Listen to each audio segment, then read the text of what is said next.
All things that cannot be explained remain an intriguing conversation topic.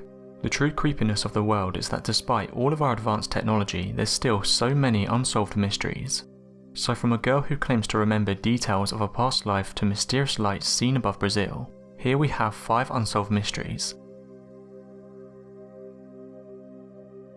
On September 15, 2007, residents in southern Peru near the Bolivian border reported a massive explosion that rocked the village moments after a fireball appeared in the sky. Soon after, boiling water and steam emerged from the crater formed by the meteorite impact, and a strange smell appeared in the area. Over 200 villagers reported illness and numerous animals in the village died. Government inspectors and police officers arrived in the area of the impact crater, but were all taken ill as well, suffering vomiting. A state of emergency was then declared. Speculation points towards a bizarre reaction of arsenic, sulfur-bearing rocks and groundwater with the meteorite, causing the village to be bathed in a chemical soup of rapidly forming chemicals at the impact site. It's also been suggested that the Earth's atmosphere failed to provide protection due to the elevation of the impact. Since August 20th, 2007, several detached human feet have been discovered on the coast of the Salish Sea in British Columbia, Canada and Washington, USA. The feet belong to 5 men, 1 woman and 3 other people of unknown sex. Of the 16 feet found, only 2 have been left feet. Both of these were matched with the right feet. As of February 2012, only 5 feet of 4 people have been identified. It's not known to whom the rest of the feet belong. In addition, several hoax feet have been planted in the area. As of early 2016, 16 feet have been found in the Canadian province of British Columbia, and 4 in the US state of Washington. In July 2008, it was announced that 1 foot had been identified by Vancouver police using DNA. It belonged to a man who was depressed and probably committed suicide. His identity was withheld on request of his family. These foot discoveries are not the first ones on British Columbia's coast. On July 30th, 1914, the Vancouver Sun reported that recent arrivals from Kimsquit reported a human leg encased in a high boot was found on a beach near the mouth of the Salmon River. It was thought the remains were from a man who had drowned on the river the previous summer. One was also found in Vancouver in 1887. The series of discoveries has been called astounding and almost beyond explanation, as no other body parts have turned up. The discoveries have caused speculation that the feet may be those of people who died in a boating accident or a plane crash in the ocean. One explanation is that some of the feet are those of 4 men who died in a plane crash in 2005, and whose bodies have never been recovered, though one of the feet has been determined to be from a female. Foul play has also been suggested, although none of the first 4 feet show tool marks. This does not rule out foul play. However, it's possible that the bodies could have been weighed down and disposed of, and the feet were separated due to natural decay. Determining the origin of the feet is complicated because ocean currents may carry floating items long distances, and because currents in the area can be unpredictable. A foot may float as far as 1,000 miles. Also, human feet have a tendency to produce a soap-like substance formed from body fat, which makes it hard for forensic scientists to find clues. Under optimal conditions, a human body may remain intact in water for as long as 3 decades, meaning that the feet may have been floating around for years. Another theory is that the feet belong to people who died in the Asian tsunami on December 26, 2004. However, finding feet and not the rest of the bodies has been deemed unusual. Finding 2 feet has been given 1,000,000 to 1 odds. The finding of the 3rd foot made it the first time 3 such discoveries had been made so close to each other. Shanti Devi was born in Delhi, India. As a little girl in the 1930s, she began to remember details of a past life. The case was brought to the attention of Mahatma Gandhi, who set up a commission to investigate. A report was published in 1936. When she was about 4 years old, she told her parents that her real home was in Mathura, where her husband lived, about 145 kilometers from her home in Delhi. Discouraged by her parents, she ran away from home at age 6, trying to reach this location. Back home, she stated that in school she was married and had died 10 days after giving birth to a child. Interviewed by her teacher and headmaster, she knew words from the Mathura dialect and knew the name of her merchant husband, Kedarnath. The headmaster located a merchant by that name who had lost his wife. She had died 9 years earlier, 10 days after giving birth to a son. Her name was Shanti Devi.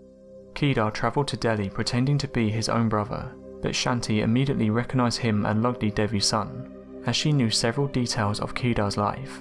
He was soon convinced that Shanti Devi was indeed the reincarnation of Leavy Devi. When Mahatma Gandhi heard about this case, he met the child and set up a commission to investigate.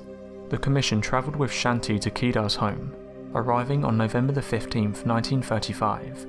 There she recognised several family members including the grandfather of Leavy Devi. She then travelled home with her parents.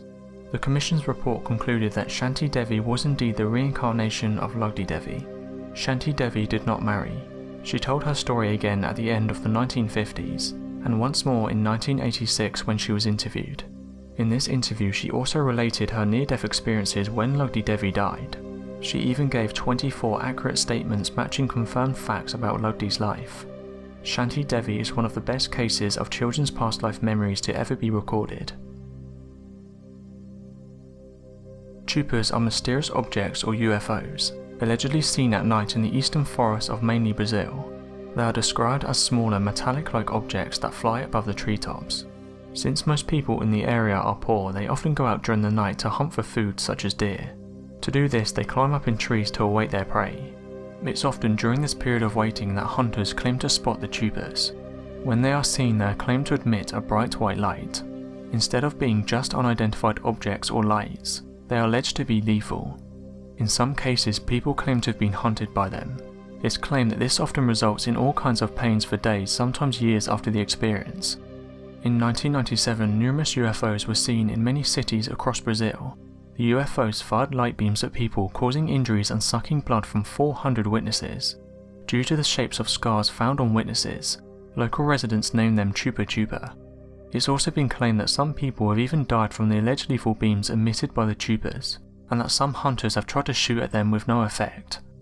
Varginha UFO incident is the name given to a series of events involving the alleged sighting and capture by the military of an extraterrestrial being in Brazil in 1996. Such reports were first broadcast on local TV shows, and quickly gathered intensive media coverage worldwide, including an article in the Wall Street Journal. It's become one of the most famous cases in modern Brazilian ufology. The Brazilian government has officially denied any claims of being involved in the capture of extraterrestrial biological entities, but some theorists claim otherwise, accusing the government of a cover-up. According to media reports, the creature was first sighted by three sisters ranging from 14 to 21 years old.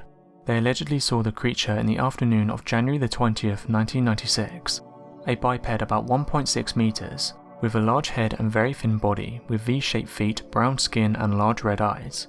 It seemed to be wobbly or unsteady, and the girls assumed it was injured or sick.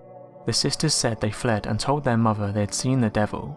The woman did not believe them until she went to the area where they'd seen the creature, and smelled a strong odour. They found nothing but its footsteps and a dog sniffing the place. After telling their family and friends, rumours began to spread throughout the city regarding UFO sightings. It's even said that alien creatures were being abducted by military forces. 2 days later, another creature was allegedly found lying on a road. 3 military trucks were supposedly sent to retrieve it. A similar creature was reportedly seen at a local zoo by its janitor. The following months, 3 animals mysteriously died. Francis Leavy was a dedicated firefighter during the 1920s. He loved his job and his peers loved him.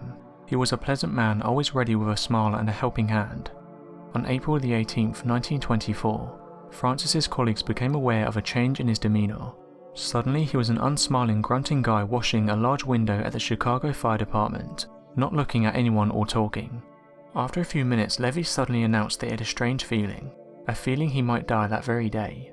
At that very moment, the phone rang and broke the heavy atmosphere brought on by the fireman's words. A fire was raging at a building quite a long way from the fire department, and no time was to be wasted.